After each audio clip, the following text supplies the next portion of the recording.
Queridos amigos, muita paz a todos. É com muita alegria que voltamos nesta noite ao nosso trabalho de exposição nesta casa. Para a noite de hoje, nós reservamos um espaço para uma palestra um tanto diferente das que costumeiramente fazemos em nossa casa, que são palestras temáticas.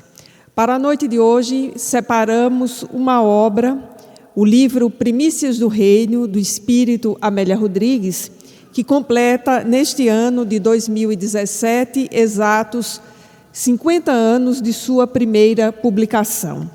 E como esse livro foi um livro que abriu, que inaugurou e que certamente contribuiu para que se consolidasse uma escola na literatura espírita e no movimento espírita, nós decidimos homenageá-lo nesta noite, homenagear a sua autora espiritual, Amélia Rodrigues, um espírito pelo qual nós temos profunda gratidão e admiração pelo seu trabalho, homenageando também o médium Divaldo Franco, que no último dia 5 de maio completou 90 anos de existência.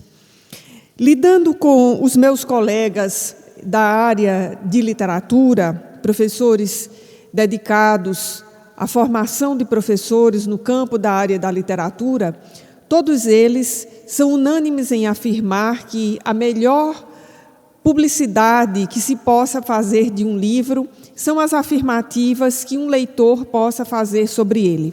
Não há nenhuma outra forma melhor de divulgar um livro, de torná-lo objeto de apreciação do que o depoimento que um leitor possa fazer. Neste caso, amigos, nós estamos hoje nessa condição. Estou aqui como leitora da obra de Amélia Rodrigues, e particularmente desse livro, que é o primeiro da série de 12 livros que, ao longo de várias décadas, foram sendo publicados. O meu encontro com essa autora, inicialmente, não se deu através desse livro, mas de uma outra obra publicada mais adiante, intitulada Trigo de Deus, no qual o primeiro conto, assim como ocorre em todos os livros de Amélia Rodrigues, que são livros de conto, eu me encantei pelo estilo e por um personagem, o que me levou, alguns anos depois, a um estudo mais aprofundado desse personagem.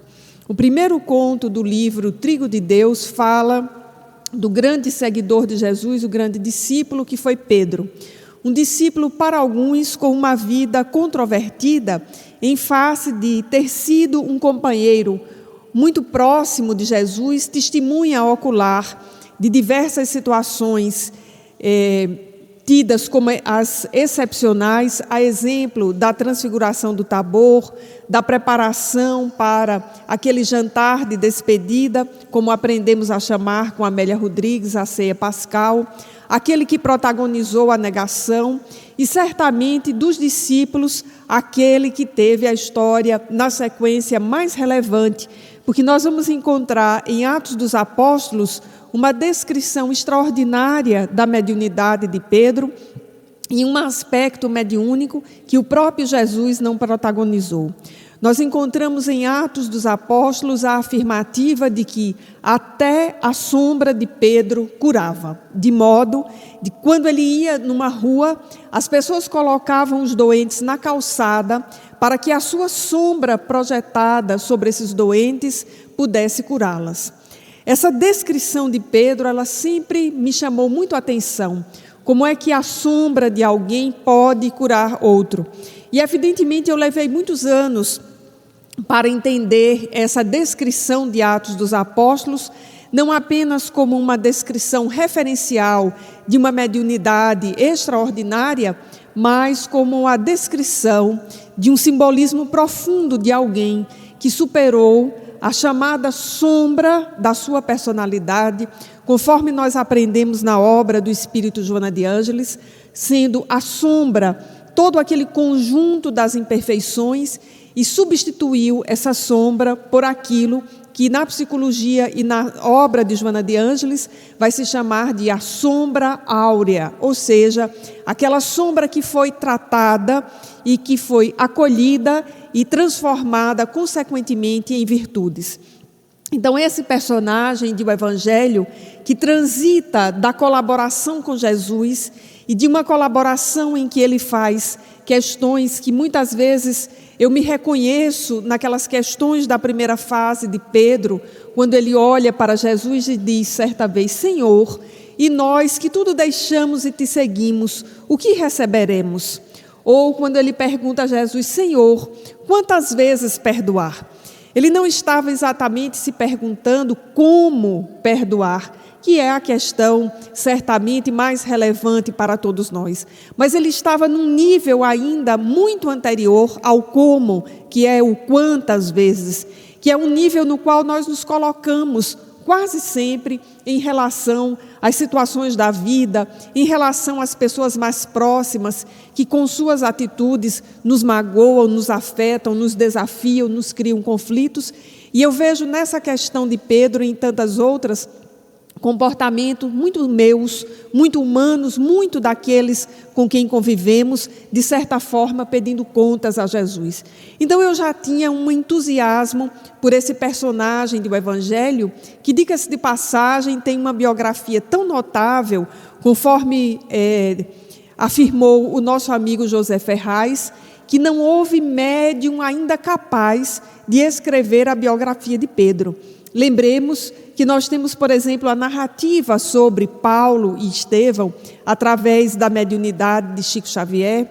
Temos um conjunto das obras de Amélia Rodrigues tratando dos vários personagens do Evangelho, a obra de Irmão X, particularmente o livro Boa Nova, mas nós não tivemos ainda na literatura espírita uma obra que se constituísse um tratado sobre a personalidade de Pedro. E talvez esse aspecto tenha me seduzido tanto a entender essa personalidade. Pois então, conforme dizia, há muitos anos atrás, ainda muito jovem, eu me deparei com o livro Trigo de Deus. E o primeiro conto era exatamente sobre esse personagem, sobre como Amélia Rodrigues, de uma forma muito lírica, e sempre que eu leio a obra dela, eu me remeto necessariamente a um autor da literatura brasileira chamado José Mauro de Vasconcelos, que provavelmente muitos aqui conheçam pelo livro Meu Pé de Laranja Lima e tantos outros, Rosinha, Minha Canoa,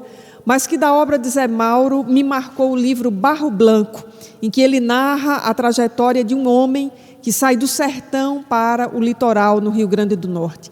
E o lirismo desse autor, dentro daquilo que eu conheço de literatura, eu nunca encontrei um outro autor que me seduzisse tanto, até que eu li Amélia Rodrigues. E lá, em Trigo de Deus, o primeiro conto, ela vai tratar sobre essa personagem, sobre Pedro.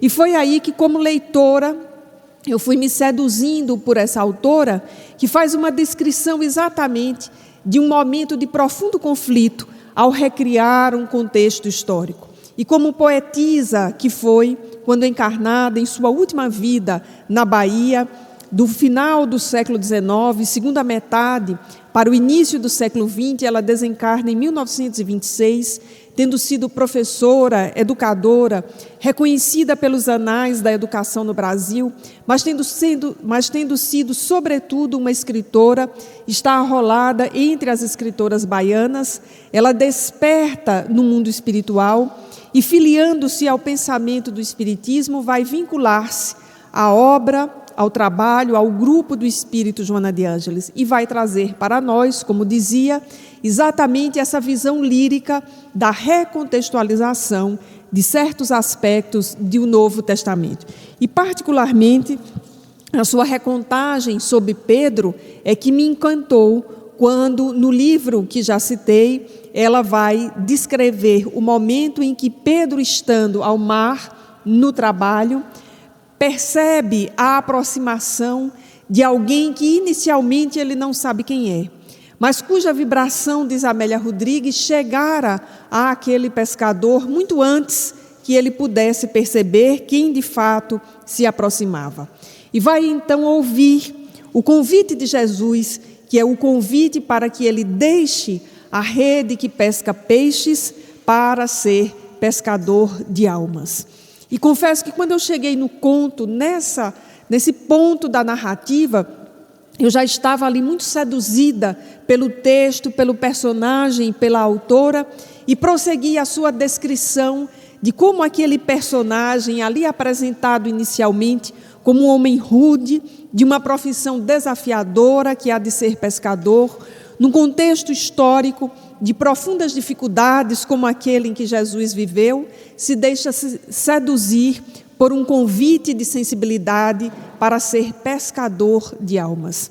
Olhando esse convite pela ótica do Espiritismo, evidentemente nós sabemos que não houve um improviso. Não foi que Jesus viu Pedro à beira do lago e considerou que seria bom convidá-lo.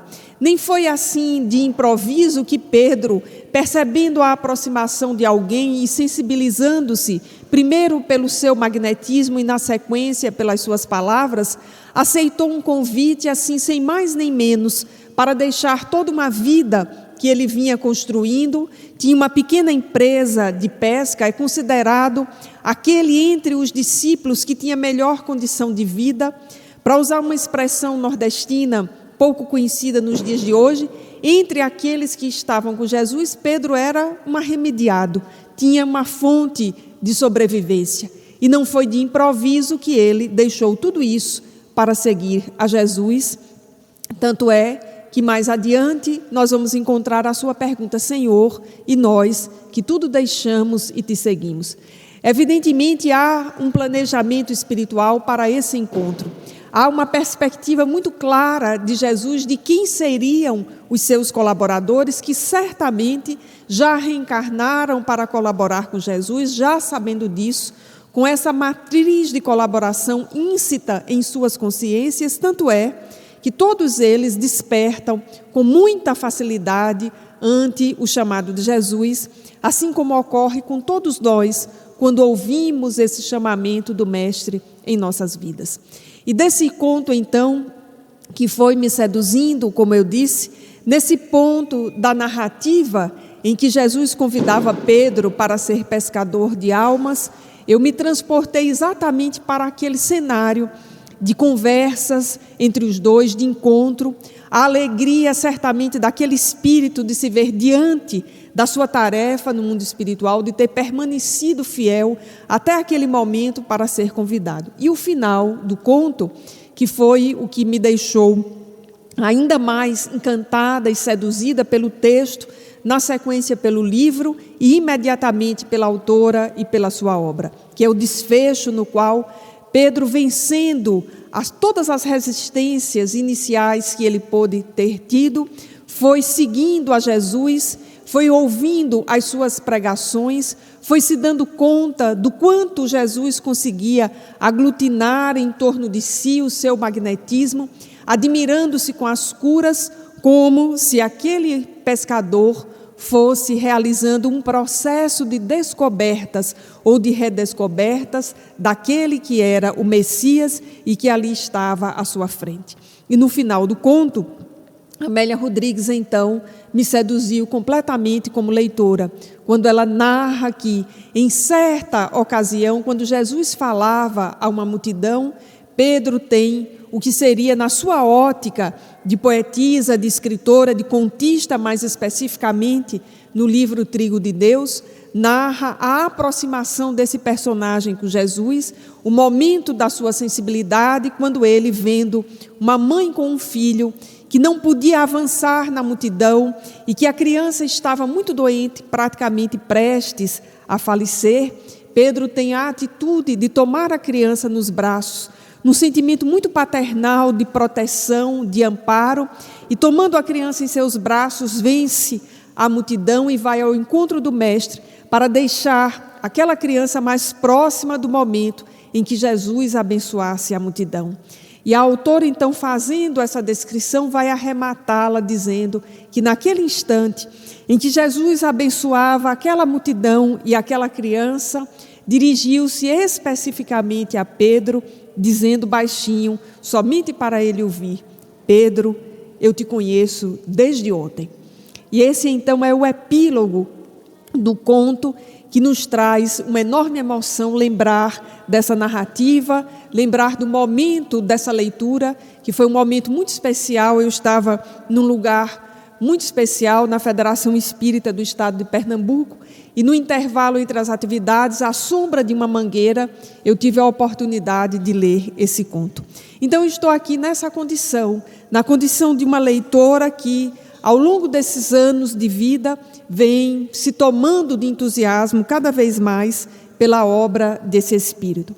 E como disse antes, é um espírito que inaugurou uma escola no movimento espírita e na literatura espírita, porque a história de Divaldo Franco como orador confunde-se com a presença desse espírito no movimento espírita. Em todas as biografias de Divaldo, os seus autores e o próprio Divaldo, narrando a sua experiência de iniciar, aliás, a sua tarefa como orador, vai narrar um fato histórico incontornável. Ainda muito jovem, recém-vinculado ao movimento espírita e ao espiritismo, Divaldo tira umas férias na cidade de Aracaju, em Sergipe.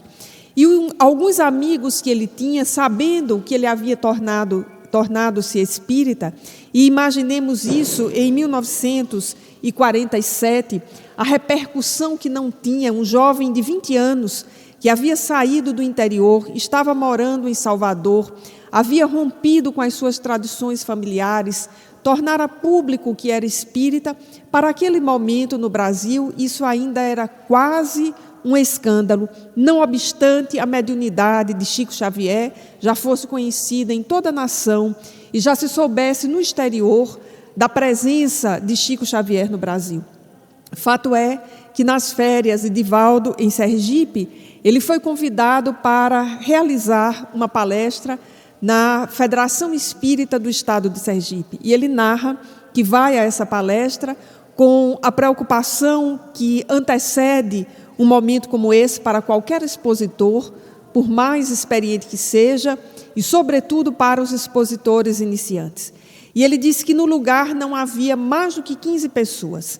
Todavia, quando levantou-se para fazer a exposição, ele foi tomado do que seria um medo tão grande, e depois ele analisa, talvez a sua inexperiência tão grande ante a obra da doutrina espírita, que ele não conseguiu pronunciar uma única palavra durante alguns minutos, que certamente para ele pareceram uma eternidade.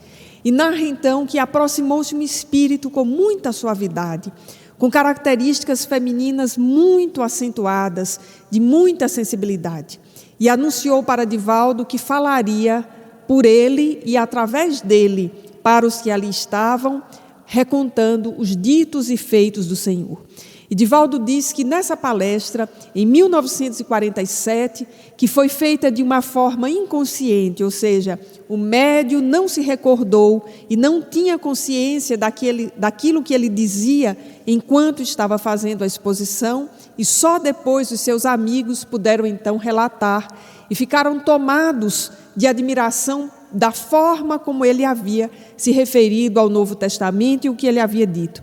Na verdade, a sua mediunidade de psicofonia, naquele instante, ainda uma mediunidade iniciante, que necessitava de todo um trabalho, cujo resultado, nós somos testemunhas disso, permitiu essa primeira exposição.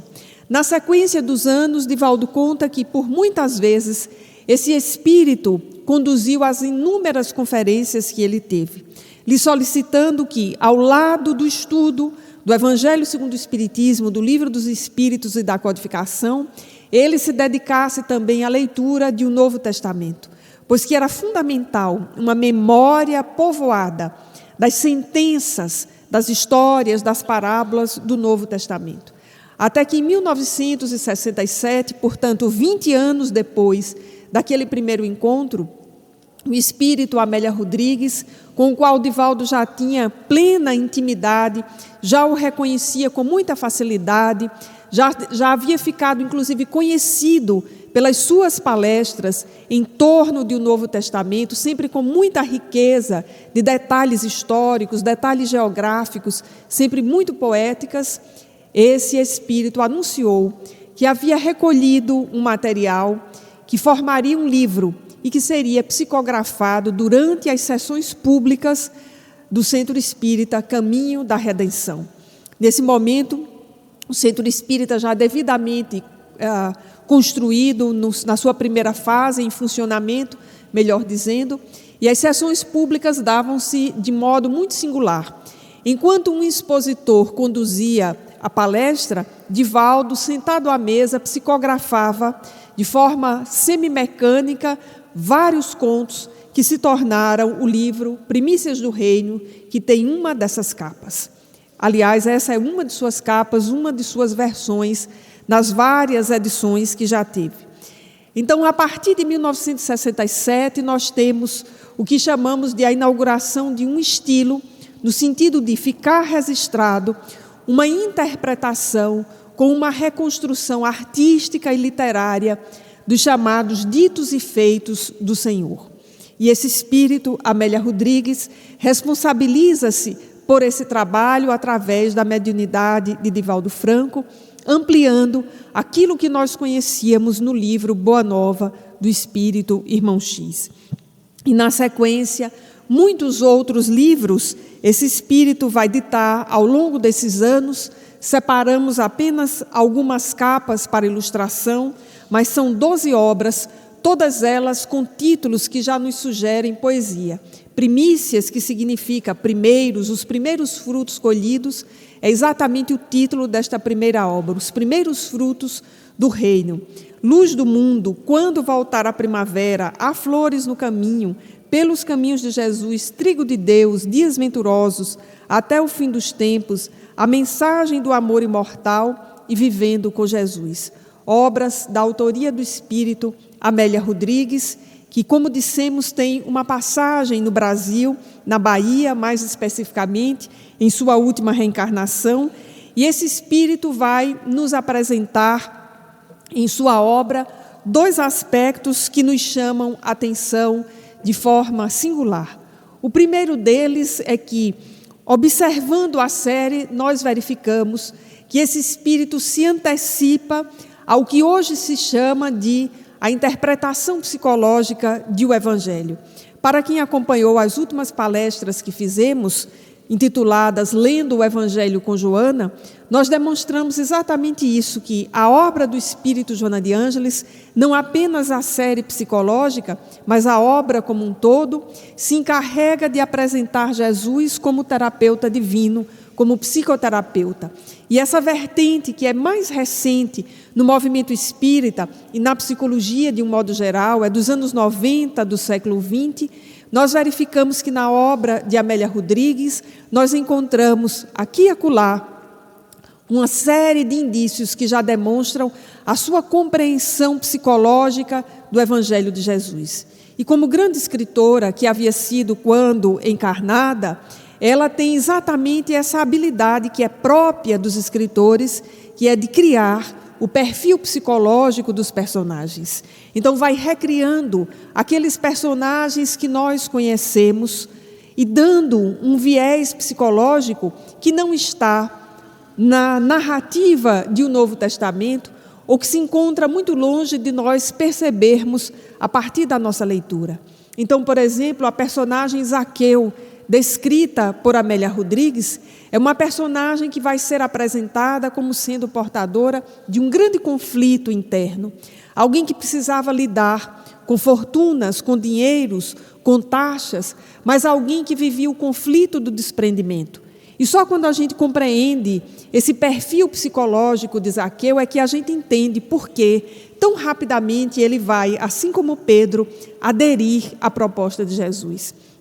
Nós vamos encontrar em sua obra muitos contos sobre a personagem Pedro. Alguns em que Pedro é o personagem principal, outros em que figura como um personagem de certas narrativas, mas vamos encontrar algo muito singular na obra deste espírito, que é exatamente a apresentação da transformação profunda de polaridade psicológica que Pedro faz em sua existência. De um espírito reencarnado numa condição de homem impulsivo, vai transitar ao longo das experiências para a condição de homem intuitivo, mais especificamente de médium profundamente intuitivo. Então, esse lance psicológico que Amélia Rodrigues traz aos seus personagens antecipa-se ao que se chama a série psicológica do espírito Joana de Ângeles.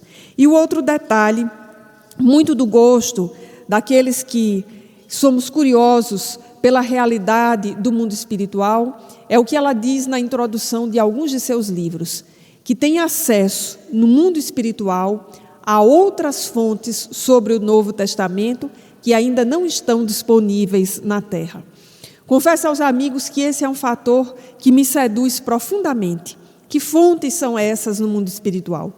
Porque quando lemos o Novo Testamento, ficamos sempre com aquela sensação das narrativas que se completam, por isso os chamados 4 evangelhos sinóticos.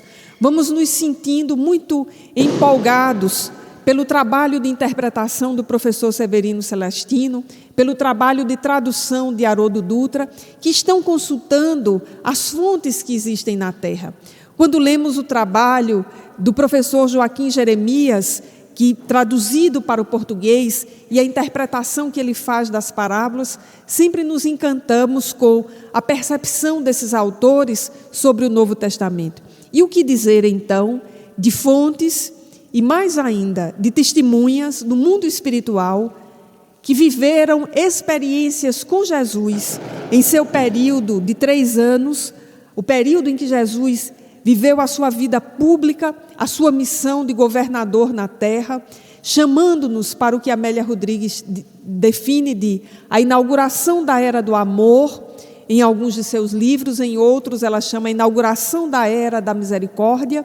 Então essas testemunhas no mundo espiritual, periodicamente se reúnem para relembrar os ditos e feitos do Senhor.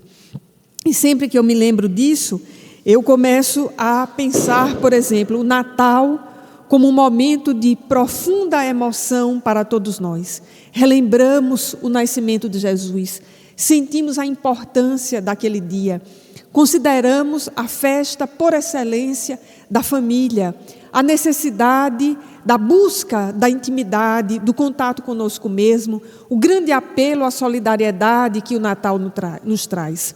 Assim como o período da Semana Santa, que é lido de uma forma extraordinária na obra do Espírito Amélia Rodrigues, e há inclusive um único volume, que é uma compilação dos vários contos sobre a Semana Santa, chamado A Paixão, um livro extraordinário, que nos reconta esses momentos. E quando nós vivemos a aproximação do período da Semana Santa, nos damos conta de que existem outros fatos, existem outras testemunhas, cujos depoimentos não apareceram nos evangelhos sinóticos, e essas testemunhas se reúnem para recontar. Os estudiosos se reúnem para ouvi-las. Há outros livros no mundo espiritual, e fico sempre pensando na emoção que essas circunstâncias certamente trazem para quem tem a oportunidade de participar desses colóquios. Então, esse é o dado singular que a obra de Amélia Rodrigues traz em vários de seus prefácios, afirmando exatamente que no mundo espiritual ela dispõe de outras fontes. Especificamente, nos detendo nesta obra, Primícias do Reino, que, como dissemos, completou em fevereiro deste ano 50 anos de sua psicografia, nós vamos encontrar um livro de contos, com 20 capítulos, que vai reapresentar alguns dos personagens, como a mulher samaritana, Zaqueu, a apelante cananita, o paralítico de Cafarnaum, a família de Betânia, que é um conto sobre Lázaro e suas irmãs, e vai apresentar 2 contos sobre o personagem pelo qual temos profundo apreço e interesse, que é Pedro. Um conto intitulado O Tabor e a Planície, e um outro conto intitulado Simão Pedro, Pedra e Pastor. E ainda temos nesse livro uma explicação de Divaldo sobre a sua vinculação com o espírito Amélia Rodrigues, um prefácio e um pós-fácio escritos pela autora, no qual ela vai afirmar sobre essas outras fontes que estão no mundo espiritual. E nos lembramos, quando relemos isso, da questão de número 20 de O Livro dos Espíritos, bem ainda na introdução, quando Kardec está discutindo o tema sobre espírito e matéria e questiona aos espíritos que o assessoravam se existem outras formas, outras fontes, conforme a tradução, que Deus se utiliza para fazer as revelações ao homem. Então vejamos a questão do codificador, se existem outras fontes além da ciência pelas quais Deus se utiliza para fazer as revelações aos homens. E os espíritos dão uma resposta a Kardec bastante sintética, que merece um pequeno comentário do codificador. Os espíritos que dizem que a Deus aprove apresentar aos homens as revelações do mundo espiritual das mais diversas formas. Essa é a resposta bastante simples, curta, aliás, aqui parafraseada com as nossas palavras. E no comentário, Allan Kardec chama a atenção para o papel da mediunidade como uma das fontes ou uma das formas de revelação daquilo que nós chamamos do conhecimento de uma forma ampla para nós que estamos na Terra. Sempre que lemos a obra do espírito Amélia Rodrigues, assim como a obra do espírito André Luiz, nós nos deparamos com essa experiência, a mediunidade sendo reveladora de conhecimentos e de saberes que a ciência ainda não atingiu. Amélia Rodrigues, especificamente, colaborando nesse campo da história e da literatura, o que significa dizer que, como seus leitores, nós estamos sempre lendo lá e cá, estamos lendo o seu testemunho literário a partir da sua ótica, da sua sensibilidade, cotejando a sua descrição com os achados históricos, observando como esses achados históricos relativos à geografia, ao contexto histórico em que Jesus viveu, aos personagens, vão se confirmando, e observando também o quanto a descrição específica dessa autora nos permite entender melhor muitas daquelas histórias que nós já temos, inclusive, de memória. Então, ler a obra do espírito Amélia Rodrigues é exatamente mergulhar nessa descrição de um contexto histórico, de um dado momento, pelo qual todos nós temos muito apreço e deveríamos dedicar parte da nossa experiência para conhecer melhor. Só para dar um pouco do sabor e da leveza do texto dessa autora, no pós-fácil de Primícias do Reino ela afirma: o Evangelho, a Boa Nova, é a mais expressiva história de uma vida, através de outras vidas, iluminando a vida de todos os homens. É a história de um homem que se levanta na história e faz-se maior do que a própria história, dividindo-a com seu nascimento, de modo a constituir-se o marco rutilante dos fastos do pensamento universal. Nós lemos esse pequeno parágrafo e observamos a força da repetição, o sentido que as palavras vão adquirindo na construção lírica dessa autora. Vejamos como a palavra história e vidas tem múltiplos sentidos aqui. O Evangelho é a mais expressiva história de uma vida, e de fato é a história da vida de Jesus, através de outras vidas, dos personagens que se encontraram com Jesus e cujas experiências ficaram lá narradas, iluminando a vida de todos os homens, de todos nós que tivermos a oportunidade de ler, ou que nos facultarmos, melhor dizendo, a oportunidade de ler o Novo Testamento. É a história de um homem que se fez levantar na história humana e faz-se maior do que a própria história, dividindo-a com seu nascimento, de modo a constituir-se o marco rutilante dos fastos do pensamento universal. Confesso aos amigos que, mesmo tendo lido essa obra várias vezes, na releitura que fiz hoje, fui ao dicionário buscar o sentido da palavra fastos, que significa exatamente anais. E aí, evidentemente, me lembrei da afirmação do historiador do século XIX, Ernest Renan, que foi o primeiro a ter afirmado que Jesus dividiu a história em 2 momentos, assinalando um novo marco para os anais da história da humanidade.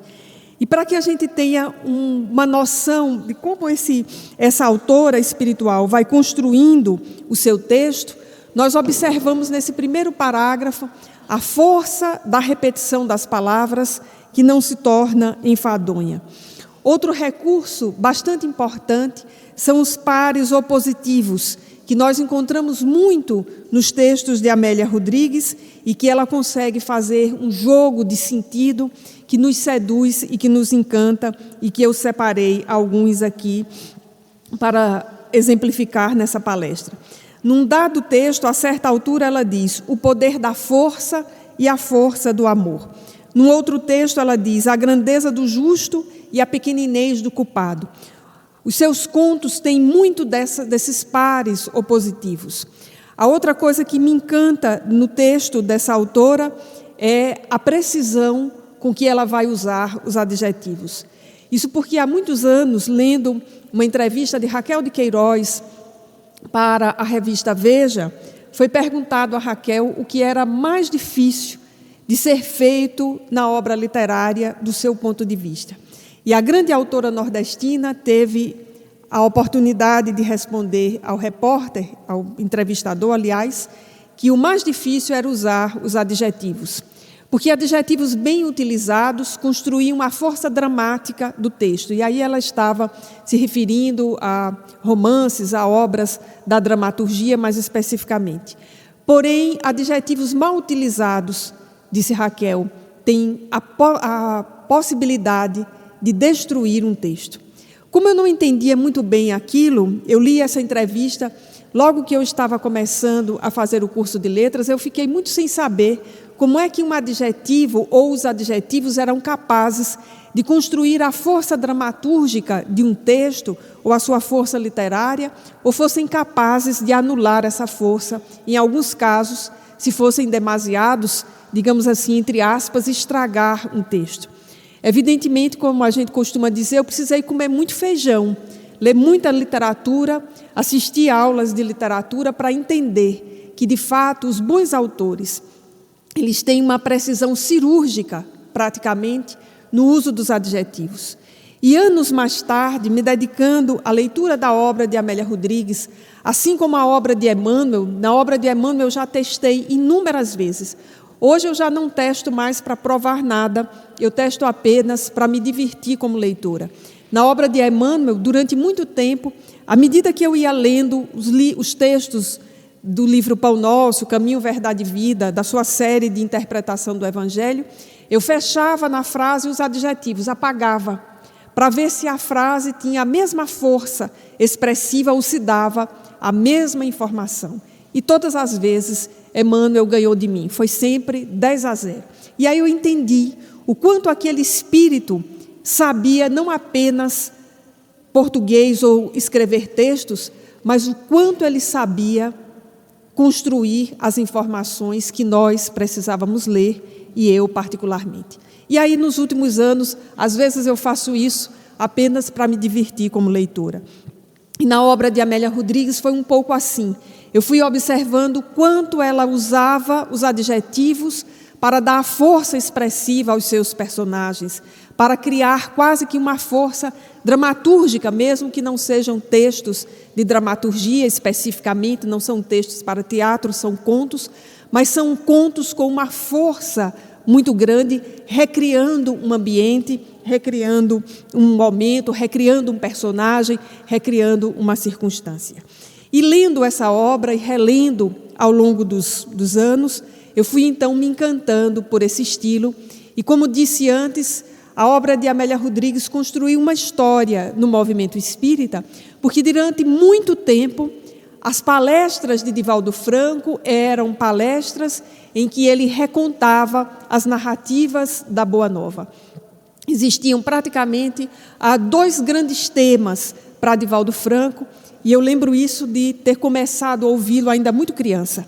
Ou um tema eram as narrativas do Evangelho, e aí eu conseguia acompanhar mais ou menos como uma criança acompanha uma narrativa, ou eram as palestras que eu não entendia nada. E eu voltava para casa, acompanhava quando meu pai me levava às palestras de Divaldo, aqui em Campinas, em João Pessoa, eu ainda muito criança, 8 anos, 9 anos, e eu voltava para casa com uma sensação de frustração, porque ele não tinha contado histórias. É claro que Mais adiante eu fui entender que eram as palestras com os temas filosóficos inspirados por Viana de Carvalho, e as outras que tinham narrativas eram as narrativas de Amélia Rodrigues. E aí, já adolescente, me encontrei com a obra desse espírito. E para a noite de hoje, reli 2 contos do livro Primícias do Reino, que queria deixar aqui o meu testemunho a vocês da beleza desse livro e a beleza dessa obra, que é exatamente aquilo que eu chamo de a tese de Amélia para a vida de Pedro. E para ilustrar esses 2 contos, dos quais vou pensar algumas ideias, eu separei essa tela que muito me encanta e que é muito do meu agrado, que é muito expressiva e acho que combina bem com a obra de Amélia Rodrigues, que é uma tela do pintor Caravaggio, pintor barroco, que pintou a crucificação de Pedro. E aí, começando de trás para frente, nos lembremos que dos discípulos, apenas João não morreu, para usar a expressão nordestina, de morte matada. João é aquele que vai morrer da chamada morte morrida e vai morrer de velhice, porque ele vai desencarnar muito velhinho. Os demais discípulos, todos, foram condenados a mortes muito severas, muito cruéis. E entre eles, Pedro, quando foi preso em Roma, e para ele foi dada a mesma pena que eram dadas aos cristãos. A partir de Jesus, essa pena tornou-se específica no Império Romano para os cristãos, embora inicialmente não fosse assim, que era a pena da morte por crucificação.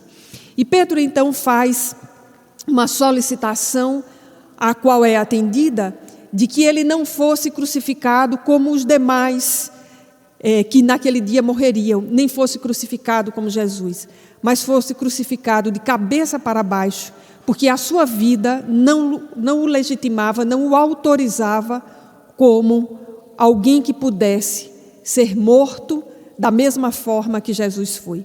Então, essa tela de Caravaggio representa exatamente esse momento em que Pedro, que teve uma biografia extraordinária, vai sofrer uma morte ainda mais difícil do ponto de vista, digamos, orgânico, do que a de Jesus, e uma morte, simbolicamente, ainda mais, talvez, difícil, né, se pudéssemos comparar, do que a de Jesus. Fato é que ele se coloca nessa condição de humildade e pede para não ter a mesma morte de Jesus, porque não seria digno disso.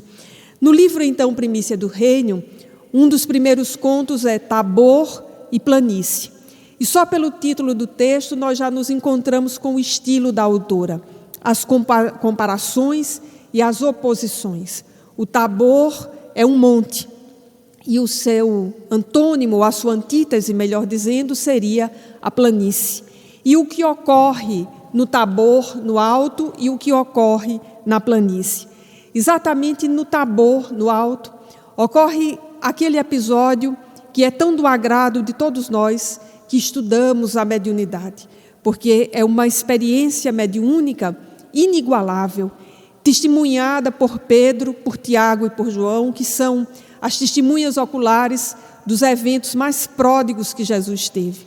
E os 3 testemunham um momento de transformação de Jesus. Imaginemos o que é ter a possibilidade de ver um espírito superior transformar-se. É o episódio da transformação, transformar-se em luz. E mais do que isso, presenciar a materialização de 2 grandes ícones daquele povo, que foram Elias e Moisés. Então, Pedro, Tiago e João testemunham esse momento raríssimo, são, digamos, os médiuns de sustentação. E Amélia Rodrigues, então, vai descrever como eles vivem essa experiência, como eles conseguem percebê-la, e mais especificamente, né, o espírito ali de Pedro, na sua reencarnação, naquele momento junto com Jesus. E quando eles descem do Tabor, do alto do monte, daquele momento de profunda comunhão com a espiritualidade, vão se encontrar na planície com os discípulos que ficaram, numa situação de aflição, porque eles foram interpelados para curar aquele menino que aparece nas narrativas do Evangelho como um menino que jogava-se no fogo e na água. Uma criança que, muito mais do que uma criança, não percebia os perigos que existiam no fogo ou que existia no mar, no lago de Tiberíades, porque era uma criança que convulsionava. Entra para a narrativa como um menino que era endemoniado. E os discípulos estavam ali tomados da dificuldade de vencerem aquela obsessão por subjugação de forma contumaz. Revezavam-se num processo similar ao de uma doutrinação e não conseguem vencer o espírito obsidiado, não conseguem acalmar o menino, não conseguem consolar o pai. E Amélia Rodrigues, então, no conto Tabor e Planície, num dos momentos, vai fazer, então, uma revelação muito interessante que me chamou a atenção na releitura hoje à tarde. Vejamos como ela descreve esse momento. Era quase um menino, sofria desde a mais tenra idade sob o jugo violento de impiedoso algoz desencarnado. As raízes do ódio nefando se perdiam nas sombras do passado, quando foram comensais de mesa farta da loucura e se enredaram em odienta cena de sangue. Agora a lei soberana, que jungia o criminoso não punido, a justiça desrespeitada, se manifestava sobremaneira. E aí, entre aspas, o parasita espiritual se emanara ao sofredor e reproduzira nele os esgares epiléticos em que se consumia. Vítima de si mesmo, escravo do ódio. Na volúpia da vingança, atirava-o de encontro ao solo, ateava-lhe fogo às vestes, tentava afogá-lo, subjugava-o. Vejamos como ela vai narrando. Para nós, a explicação de que é um processo obsessivo por subjugação, a essa altura da nossa leitura sobre a obsessão no Espiritismo, talvez não seja uma leitura nova, mas nos recordemos que esse texto é de 1967. E há um detalhe nessa descrição aqui, que é algo que nós encontramos na obra de Manuel Filomeno de Miranda, recente, por exemplo, no livro Entre Dois Mundos, que é parasitose espiritual.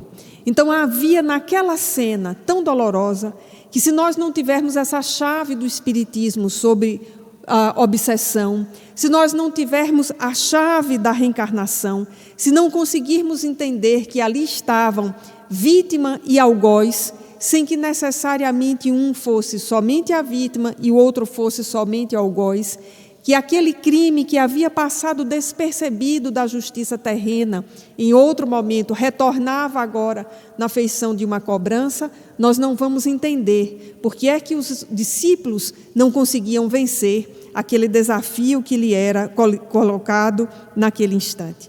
Então, no conto Tabor e Planície, nós vamos encontrar exatamente esse contraste.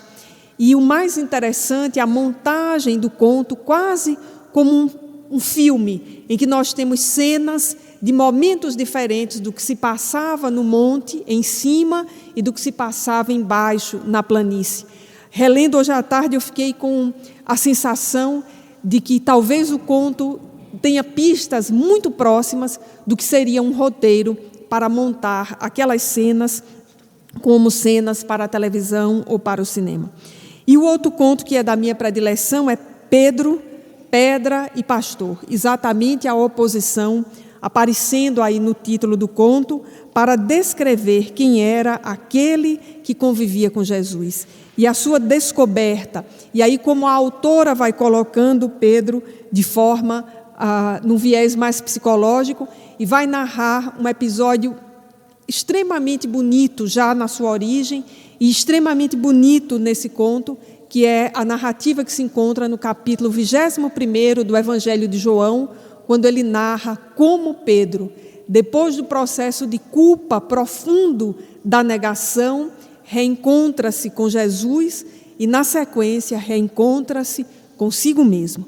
E para não tirar o gosto da leitura de vocês, do conto ou do livro, e espero que da obra de Amélia Rodrigues, até para que eu tenha outros interlocutores dessa obra, eu vou ler só um trechinho de como ela vai descrevendo aquilo que se passava, digamos, na mente de Pedro.